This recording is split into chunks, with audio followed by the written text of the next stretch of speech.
உலகெங்கும் வாழும் astro divine நேயர்களே, என் நெஞ்சம் நிறைந்த நண்பர்களே, உங்கள் அத்துணை பேருக்கும் உங்கள் ஆத்மார்த்த ஜோதிடர் நங்கநல்லூர் டாக்டர் பஞ்சநாதனின் இனிய வணக்கங்கள், வாழ்த்துக்கள். இந்த பதிவில் நம்ம என்ன பார்க்க போகிறோம் அப்படின்னா, வக்கர சனிப்பெயர்ச்சி பலன்கள்.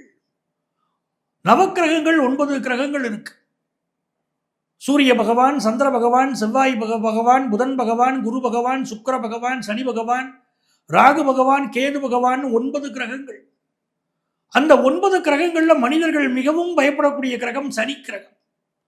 அந்த சனி கிரகம் இப்போ வக்கரம் அடையுது. வக்கரம் அடையக்கூடிய சனி பகவானால் என்ன என்ன பலன்கள் நடைபெறும் என்பதை நம்ம இந்த பதிவுல பார்க்க போறோம். இது நன்மையா தீமையா, என்ன நடக்க போகுதுன்னு நம்ம தெரிஞ்சுக்கணும் இல்லையா? அதைத்தான் இந்த பதிவுல சொல்ல போறோம். என் அன்பான விருச்சிக ராசி நேயர்களே, விருச்சிக ராசிக்காரங்களுக்கு யார் அதிபதினா செவ்வாய் பகவான் தான் அதிபதி. முருகப்பெருமானை வழிபடக்கூடிய விருச்சிக ராசிக்காரர்களுக்கு வாழ்க்கையில தோல்வியே கிடையாதுங்க. வேல்மாறல் சொல்வது, வேலுக்கு அபிஷேகம் செய்வது, திருச்செந்தூருக்கு போயிட்டு வருவது, அறுவடை வீடுகளுக்கு போயிட்டு வருவதுன்னு முருகப்பெருமானை வழிபட்டு பாருங்களேன்.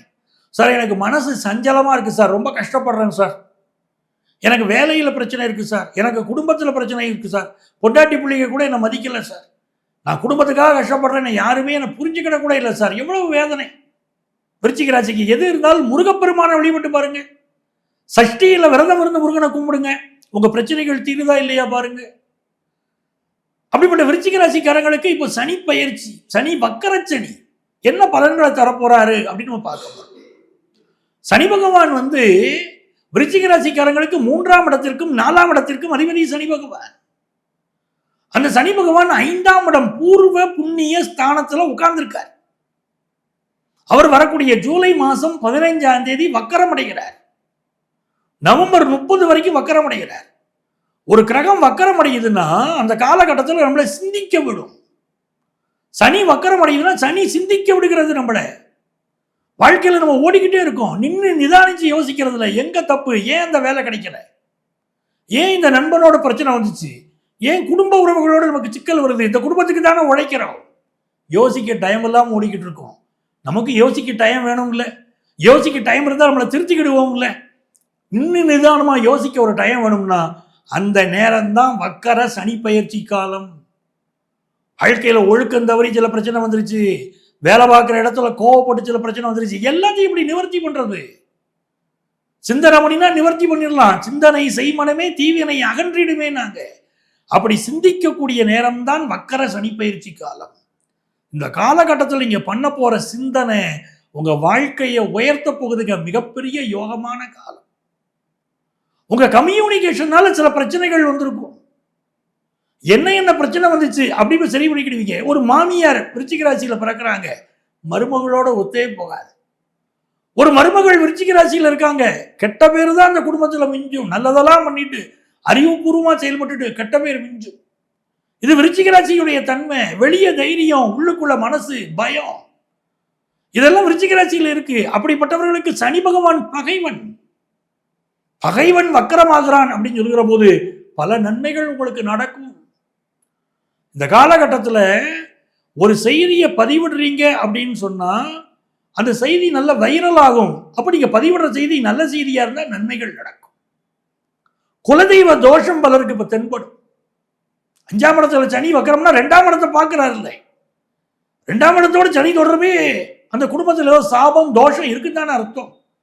அப்ப சனி வக்கரமாகக்கூடிய இந்த காலகட்டத்தில் குலதெய்வத்தை போய் முதல்ல கும்பிடுங்க. சார், எவ்வளவோ சாமியை நம்ம கும்பிடுவோம், ஊர்ல இருக்கும் குலதெய்வம் போகவே மாட்டோம், பக்கத்தில் இருக்கிற சாமியை கும்பிட்டுட்டு இருப்போம். வெளியூருக்கு போய் புது புது சாமியா கும்பிடுவோம். மாசத்துக்கு ஒரு கோயில் கூட போவோம். எத்தனை சாமியை கும்பிட்டு என்னங்க பிரயோஜனம்? அத்தனை சாமியும் பலன் தரணும்னா குலதெய்வத்தை கும்பிடணும். குலதெய்வத்தை கும்பிட்டா தான் பலன். ஏன்னா குலதெய்வத்துக்கு அனுமதி வாங்கி தான் அத்தனை தெய்வங்களும் நமக்கு பலன் தர முடியும். ஆகவே இந்த காலகட்டத்தில் குலதெய்வத்தை கும்பிடுங்க. ரொம்ப நாளா குழந்தை பாக்கியம் இல்லை, விருச்சிக ராசிக்காரங்க எப்போ குழந்தை பாக்கியம்னு நினைக்கிறீங்க? மருத்துவ ஆலோசனை இப்ப எடுப்பீங்க. நிறைய பேருக்கு செயற்கை முறை கருத்தரித்தல்ல குழந்தை பாக்கியம் உண்டாகும். ஆபீஸ்ல புதுசா ஒரு பொறுப்பு கொடுத்துருப்பாங்க, நீங்கள் ஒன்றும் சந்தோஷப்பட்டிருக்க மாட்டீங்க. புது பொறுப்பு, ரொம்ப வேலை நெருக்கடியாக இருக்குது, வேலை செய்கிறவனுக்கு வேலையை கொடு, வேலை செய்யாதவனுக்கு சம்பளத்தை கொடு அப்படின்னு என் கண்ணு முன்னால் பார்க்குறேன். எனக்கு வேலையை கொடுத்துட்டு வேலை செஞ்சுக்கிட்டு இருந்தால் எனக்கு கூடுதல் வேலை கொடுக்குறாங்க. வேலை செய்யாதவங்க இருக்காங்க பாருங்க, அவங்கெல்லாம் ஃப்ரீயாக சுற்றிக்கிட்டு இருக்காங்க. எதுக்கு எனக்கு இந்த கூடுதல் பொறுப்பு அப்படின்னு நினச்சிட்டு இருப்பீங்க. அதுலேருந்து விலகுவதற்கு கூட இது நல்ல நேரம், ரொம்ப யோகமாக இருக்கு. பல பேருக்கு ஃபாரின் ஆப்பர்ச்சுனிட்டி கூடி வரும். வெளிநாட்டில் போய் படிக்கணும்னு நினைக்கிறீங்களா? இது நல்ல நேரம், பயன்படுத்திக்கோங்க. வெளிநாட்டில் ஒரு எக்ஸ்போர்ட் பிஸ்னஸ் நீங்கள் பண்ணணும், இது தரமான நேரம், பிஸ்னஸில் முன்னேற முடியும்.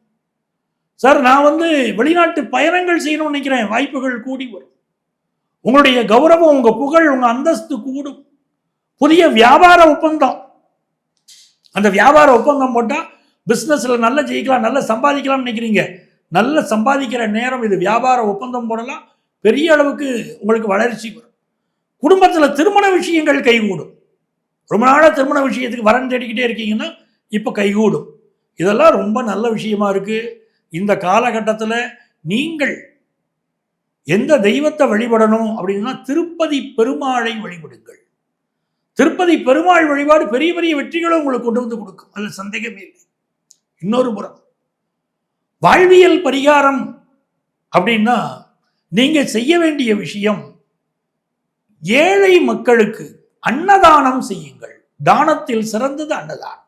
ஃப்ரெண்ட்ஸுக்கு வாங்கி கொடுக்கறது இல்லை, சாப்பாட்டுக்கு கஷ்டப்படுறவங்களுக்கு அன்னதானம் செய்யுங்க.